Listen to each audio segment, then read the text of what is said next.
Cerca de 400 pessoas que ocupavam irregularmente um terreno no bairro de Andaraguá, em Praia Grande, foram removidas hoje do local. Para tentar impedir o trabalho da Polícia Militar, os moradores bloquearam um trecho da rodovia Padre Manuel da Nóbrega, na altura do quilômetro 288. A Prefeitura informou que, como o terreno é particular, as 90 famílias removidas não foram encaminhadas para abrigos no município. Assistentes da Secretaria de Promoção Social acompanharam o trabalho, orientando e prestando auxílio às famílias. Talvez o principal impacto da crise econômica já sentido na região seja as demissões na Uzi Minas, em Cubatão. Desde o começo do ano, cerca de 6.000 funcionários perderam empregos diretos e indiretos. O motivo alegado para os cortes pela empresa foi o fim da produção de aço por conta da baixa demanda. Porém, essa semana surgiu uma luz no fim do túnel. O grupo italiano Techint, sócio da Uzi Minas, acenou com a possibilidade da retomada da produção de aço na siderúrgica. Protestos, reuniões, apelos. É assim que sindicatos, trabalhadores e líderes políticos tentam reverter a paralisação da produção de aço na principal empresa do Polo Industrial de Cubatão. No ano passado, a Uzi Minas anunciou que perdeu 3,7 bilhões de reais por causa da retração econômica do país. Ainda no final de 2015, desligou os 2 alto-fornos de produção em Cubatão.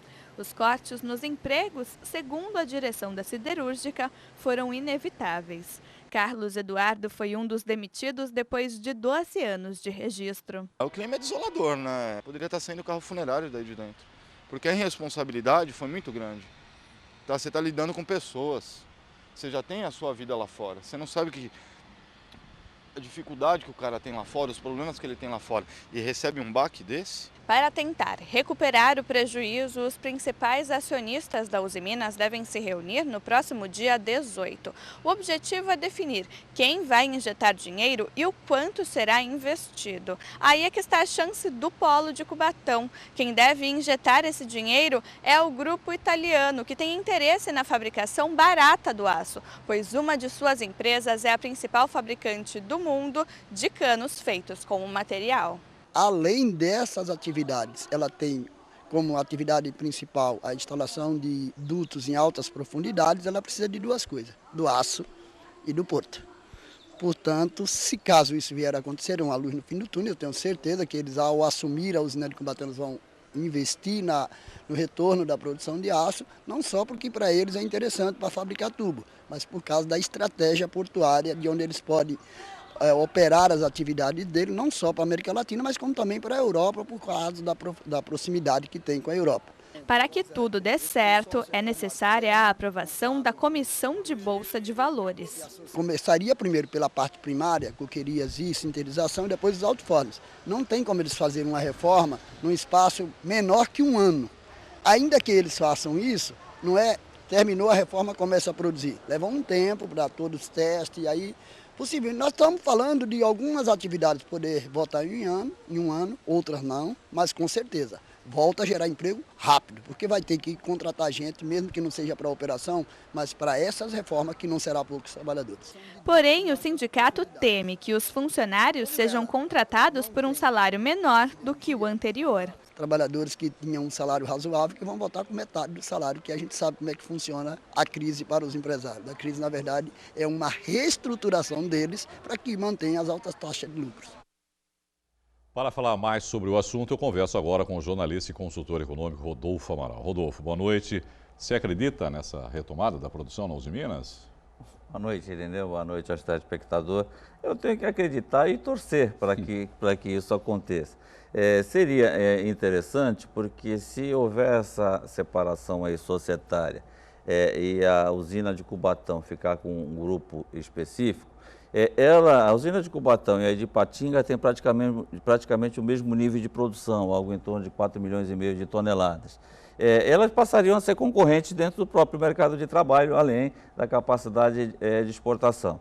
Estaria aí em jogo aí uma possibilidade de recuperação de 8% a 9% do mercado de aço interno aqui no Brasil. Então, a gente torce porque seria talvez a única alternativa E aí o governo do estado de São Paulo teria que participar com a concessão, redução de impostos sobre o aço, porque, na verdade, quando houve aí esse fechamento da usina em Cubatão, de ligamentos alto-forno, poderia ter sido equilibrado entre Cubatão e Ipatinga. Mas como a Usiminas é mineira, eles privilegiaram Ipatinga e deixaram o osso com o pessoal aqui da extinta Cosipa. Então agora... Mas se não houver um aquecimento da economia, isso também não resolve muito, né, Rodolfo? Porque, por exemplo, você está dizendo, vamos dividir Ipatinga aqui e Usiminas.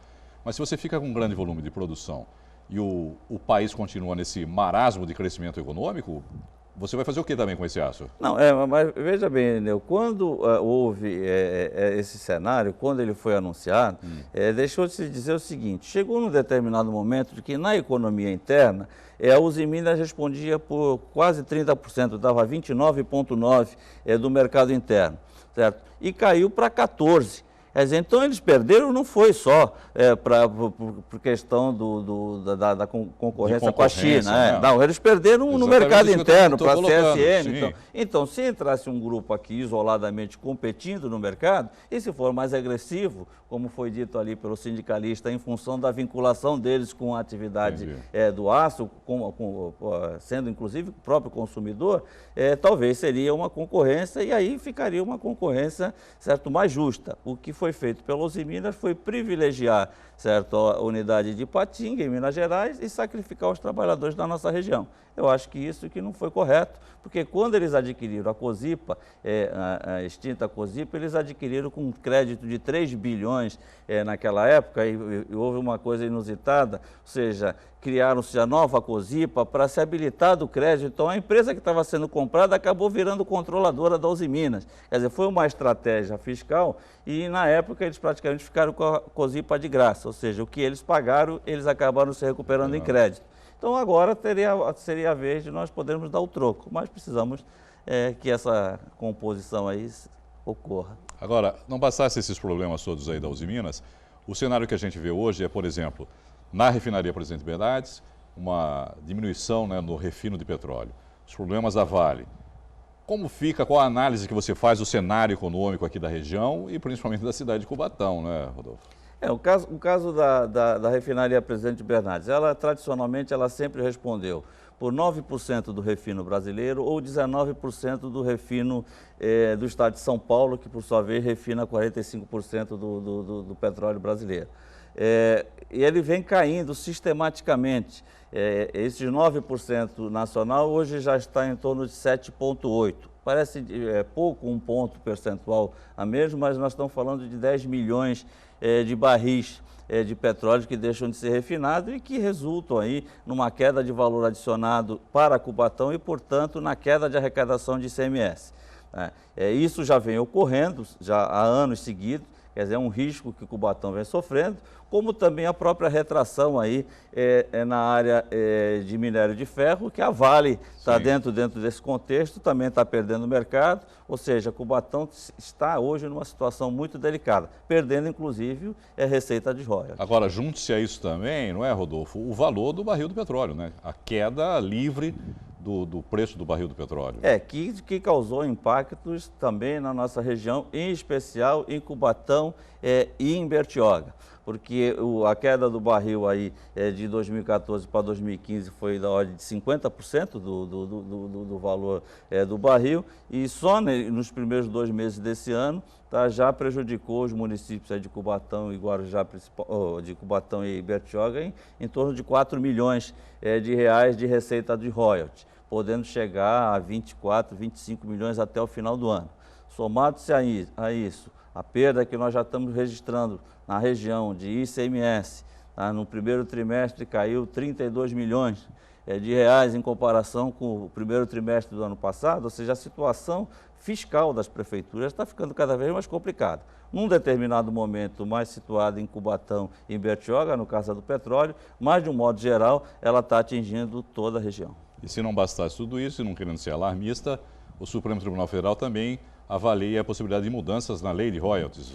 Na verdade, a lei já foi mudada em 2012, mas os estados do Rio de Janeiro e Espírito Santo entraram com recurso. Esse recurso foi ser analisado no Supremo. A ministra Carmen Lúcia pediu... Foi da época do pré-sal? Foi, exatamente. Que houve as mudanças. Que houve as mudanças. E que já foi uma briga na época em relação a isso.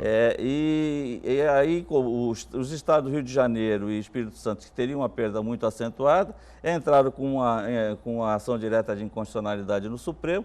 A ministra Carmen Lúcia pediu vistas desse processo, ela está com quase 3 anos com esse processo nas mãos, mas se ela declarar, e eu acho que dificilmente ela terá um parecer diferente, porque se foi aprovado pelo Congresso Nacional, não teria o porquê ser inconstitucional a lei, e já ocorreram outras mudanças da lei dos royalties anteriormente, eu creio que isso vai causar um estrago geral, porque aí nós estamos falando de uma perda de royalties para o município de Bertioga da ordem de 40 milhões de reais ano, certo? E em Cubatão algo em torno de 50 milhões. Ou seja, se a crise já está acentuada, ela passa a ser mais séria ainda e já poderia ter ocorrido. Para o estado do Rio de Janeiro, que enfrenta dificuldades seríssimas hoje aí em todas as áreas, o governador Pezão vem alertando sobre isso, mas não se precaveu para essa situação. E lá nós temos municípios, por exemplo, como Macaé, que só por força da queda do valor do barril, perdeu quase R$1 bilhão no ano passado. Só por isso. E se vier a aprovação, se essa lei for considerada constitucional pelo Congresso, vai perder R$1,5 bilhão. Então, realmente, fecha a cidade, entrega para balanço, porque... aí complicou de vez, né? Rodolfo, obrigado, viu, pela entrevista e uma boa noite para você. Eu que agradeço, estou sempre à disposição. Muito bom. Alunos da Escola Municipal Professora Silvia Regina Esquiavon Marasca, em Itanhaém, estão sem aulas. A unidade de ensino foi interditada ontem após professores e estudantes sentirem o chão tremer. Até o fim desta semana, a Prefeitura deve receber um laudo de uma empresa de engenharia sobre as condições estruturais do prédio. Até que o problema seja resolvido, um novo local está sendo estudado para receber os estudantes. Continua a novela da rodoviária de São Vicente. A Prefeitura deve ao dono do imóvel 28 meses de aluguel, quase R$2 milhões. Como ele não aceitou a prorrogação do contrato de locação, ficou definido que o serviço seria prestado no mercado municipal. Mas, enquanto isso não acontece, quem sofre é a população. No improviso. É dessa forma que podemos dizer que está funcionando a rodoviária em São Vicente. O imóvel já foi desocupado. Os guichês e a cantina foram retirados, mas os ônibus continuam a chegar. A Jaqueline comprou a passagem para Campinas em uma garagem. É assim que tem sido feita a venda por enquanto. Eu tive que ligar na empresa e aí eles me informaram que o itinerário é o mesmo, que hoje ia estar sendo aqui o embarque e desembarque, mas não sabia o que ia acontecer, entendeu? E a nossa população está totalmente desprotegida de não ter uma rodoviária, né? A locomoção vai... Tem gente que trabalha em São Paulo, complicado, está muito complicado. Nos próximos dias, a Prefeitura de São Vicente espera definir, junto com os dirigentes das operadoras de ônibus, um melhor lugar para a instalação de uma rodoviária definitiva. Enquanto isso, o mercado municipal foi escolhido para receber provisoriamente os ônibus. Mas, por enquanto, as obras seguem em passos de tartaruga. Uma linha amarela foi demarcada pela Secretaria de Trânsito. É aqui, na rua ao lado da Praça João Pessoa, onde os ônibus deverão parar. Dentro do mercado devem ser feitas as vendas das passagens, mas até agora nenhum guichê foi instalado no local. Em nota, a Prefeitura informou que a rodoviária deve estar funcionando em caráter provisório no mercado municipal até o final da próxima semana. Ainda em São Vicente, o acúmulo de lixo por causa da greve da Codesave está fazendo os moradores perderem a paciência de vez. As imagens foram gravadas pelos próprios moradores. O lixo rapidamente pega fogo no canteiro central da Avenida Nações Unidas por volta das 10 da noite. Os bombeiros foram chamados para combater as chamas. Motoristas tiveram dificuldades para acessar o viaduto Mário Covas. Hoje à tarde, a avenida ainda continuava com entulho. Até ontem o bombeiro veio apagar o fogo aqui, que tocaram fogo, se tá uma imundície que não tem tamanho. E não é só aqui, é em qualquer rua que você entrar aqui, tá assim de lixo. Tá muito podre, São Vicente tá abandonado. O pessoal vem jogar lixo, a gente vai falar o quê? Vai arrumar briga? Não. A gente deixa o barco correr, vamos ver o que vai dar. né? Essa situação é quem tem que ver a administração, não sou eu. Também Mas é difícil conviver com esse lixo todo na porta de casa. é difícil, né? Porque tem lacraia, tem rato, quando chove já está enchendo, isso aí. Tá muito difícil, gente. Segundo os moradores, o lixo já faz parte do cenário do bairro. Com a última greve da Codesave no fim do mês passado, o problema só piorou. Antigamente dia de domingo vinha, agora não vem mais ninguém limpar e a gente vai convivendo, né, filha? É isso, é São Vicente, né? O prefeito não toma iniciativa nenhuma, não faz nada. A Codesave falou que ia limpar, não limpou. Tá complicado. Nesta terça-feira, os funcionários da Codesave fizeram uma paralisação por cerca de 1 hora. Eles reivindicam o pagamento da cesta básica que foi prometido para o último dia 25 de março. Segundo o sindicato da categoria, o pagamento deve ser realizado amanhã. Caso contrário, os funcionários prometem aderir a uma nova greve. Os 1.250 funcionários da Codesave trabalharam normalmente hoje. Essa última greve da categoria durou quase 2 semanas. E quem precisou usar o sistema de balsas entre Santos e Guarujá hoje pela manhã precisou de muita paciência.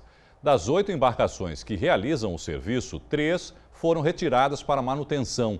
A espera em ambos os lados chegou a 1 hora pela manhã. Em nota, a Dessa lamentou os transtornos, mas ressaltou que a medida foi necessária para garantir a segurança dos usuários. A previsão é de que amanhã o serviço já esteja regularizado. E as filas das balsas são tema de uma audiência pública que acontece neste momento na Câmara Municipal de Santos. O encontro reúne representantes do comércio, da Companhia de Engenharia de Tráfego, da própria Dessa e é aberto à população em geral. Imagens das câmeras de monitoramento da Prefeitura de Santos registraram a fuga da quadrilha que assaltou uma empresa de transportes de valores na segunda-feira no Macuco. Esta imagem circula nas redes sociais e mostra um criminoso com um fuzil .50 capaz de derrubar aeronaves. A arma é utilizada em zonas de guerra. A Prefeitura não divulgou o vídeo completo. No local do crime, a polícia também encontrou projéteis de outras armas de alto calibre e uso restrito. Houve emprego de armamento de alto poder de fogo, munição .50, munição de fuzil, que por si só já faz um disparo, um barulho muito grande. Então, o que foi apreendido revela um grande poder de fogo. Mas o enfrentamento a esses indivíduos pela Polícia Militar foi à altura, a reação da Polícia Militar, à altura e até superior efetivamente a ação deles, porque senão não haveria todo esse resultado de apreensão desses materiais de armamentos. A Secretaria Estadual de Segurança Pública está oferecendo R$50 mil a quem tiver informações sobre os criminosos envolvidos no assalto. O acesso é feito pelo site webdenuncia.org.br. Não é preciso fazer cadastro ou se identificar. O roubo aconteceu na madrugada de segunda-feira em uma empresa de segurança patrimonial na Rua Silva Jardim, no Macuco, em Santos. Moradores acordaram com barulhos de tiros e explosões. Os bandidos usaram este caminhão para arrombar o portão e explosivos para chegar ao cofre do estabelecimento. A força de detonação destruiu até vidraças e portas das casas vizinhas. Durante a fuga, houve troca de tiros em vários pontos da cidade. No caminho, alguns veículos de civis foram atingidos por balas de revólver e fuzil. O grupo seguiu para a rodovia Anchieta e conseguiu escapar. Segundo a polícia, foi a primeira vez que um crime dessa proporção aconteceu na Baixada Santista. 12 carros utilizados pelos bandidos foram apreendidos no litoral e em São Paulo. Aproximadamente 70 policiais de 5 cidades da região trabalharam na ocorrência. 3 pessoas morreram, sendo 2 delas policiais militares. Outros 2 PMs feridos seguem internados em hospitais da região. Uma tentativa de assalto terminou com um homem de 25 anos baleado ontem em Praia Grande. A vítima havia combinado um encontro pela internet para a venda de um celular. Ao chegar ao local no bairro Sítio do Campo, o suposto comprador anunciou o assalto. O jovem tentou reagir e levou um tiro no ombro. Levado para o hospital Irmã Dulce, ele passou por cirurgia para a retirada do projétil e passa bem. O bandido conseguiu fugir com o telefone. Foi preso hoje pela manhã em São Paulo o homem acusado de ter matado o dentista Pedro Garcia Fernandes Neto. O crime aconteceu em março dentro do apartamento da vítima, na Ponta da Praia, em Santos. Jeremias César Batista, de 53 anos, foi levado para o Palácio da Polícia em Santos. Ele alegou que drogou a vítima com tranquilizantes, mas não tinha a intenção de matá-la. Eu não confessei porque eu não fiz, foi um acidente. O senhor deu 15 comprimidos para ele? Foi. E deixei ele dormindo. Ele confessou que teve na casa, ele alega que quando saiu a vítima estava viva, mas aparentemente não é a verdade. Essa é a camisa que Jeremias utilizava no dia do crime. O acusado confessou que roubou dinheiro, 4 relógios e aparelhos eletrônicos do dentista. Ele já tem uma passagem por essa mesma modalidade em São Paulo. Ele vai, faz amizade com as pessoas, vê que a pessoa tem dinheiro, aí ele dopa a pessoa e rouba. O suspeito foi encaminhado para o 5º DP de Santos, onde vai ficar detido provisoriamente por 30 dias, enquanto a polícia aguarda o resultado de um laudo do IML sobre a morte da vítima. O dentista Pedro Garcia Fernandes Neto, de 52 anos, foi encontrado morto no dia 14 de março desse ano, no apartamento onde morava sozinho, na Avenida Saldanha da Gama, na Ponta da Praia. O caso foi registrado no 3º DP de Santos, mas é investigado pela Delegacia Antissequestros. Imagens de câmera de monitoramento foram divulgadas ontem à tarde. Na gravação, o suspeito caminha tranquilamente com a vítima no dia do crime, em uma calçada próxima ao apartamento onde o dentista morava. Um outro vídeo, já no período da noite, mostra o criminoso saindo do condomínio após o latrocínio. Peruíbe é a única cidade da Baixada Santista beneficiada por um convênio do governo do estado para as áreas de turismo e meio ambiente. O município receberá cerca de 3,5 milhões de reais para melhorar a infraestrutura turística. Outras 61 cidades também foram contempladas.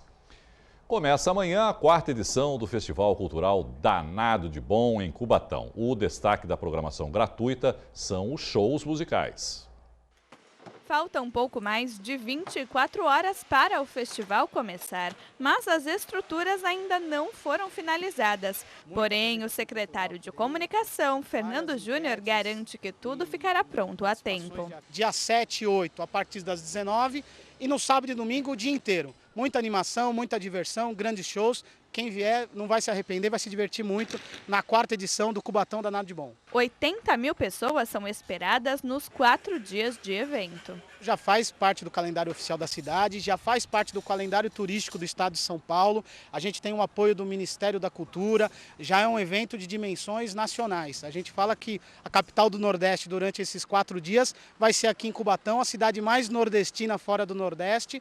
Então aqui a gente celebra a origem, a tradição, a formação da nossa cidade, do nosso povo, e também atrai turistas, visitantes, são moradores da cidade, moradores de outras das cidades vizinhas, do estado de São Paulo, que vêm aqui, aproveitam para conhecer a cidade de Cubatão. O evento também é importante para o desenvolvimento do turismo, que é uma das grandes políticas do governo, para que a gente possa gerar emprego através do turismo. E o Danado de Bom acaba divulgando todo esse potencial que a cidade tem no aspecto cultural, as belezas naturais que a nossa cidade tem. Então, quem vier vai ter um espaço também do estande da Secretaria de Turismo, organizando passeios pela cidade, para que as pessoas possam conhecer uma Cubatão que muitas vezes não conhece. Todos os anos o evento homenageia alguma figura importante para a cultura nordestina. Nesta edição, uma exposição multimídia montada neste espaço contará a história do escritor e dramaturgo Ariano Suassuna.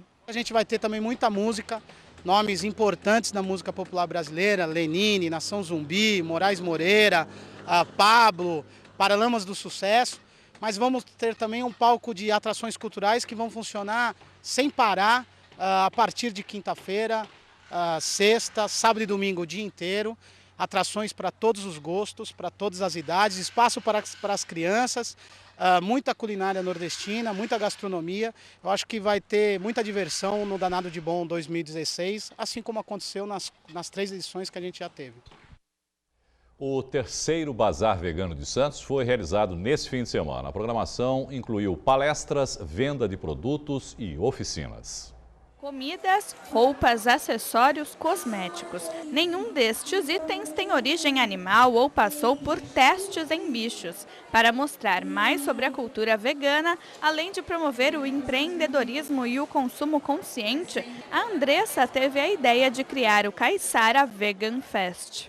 O veganismo é uma questão política de difusão dos direitos dos animais em todos os aspectos, né? Além da alimentação, assim como o vestuário e em todos os outros pontos que a gente tem de utilização de recursos, de materiais. E a gente quer que a nossa região veja isso como um nicho comercial, que os empresários vejam isso como uma oportunidade, que criem opções para o público consumidor, que a gente comece a difundir isso como comércio e que efetivamente a gente consiga dar uma trégua para os animais, que é o nosso objetivo sempre de toda essa luta, né?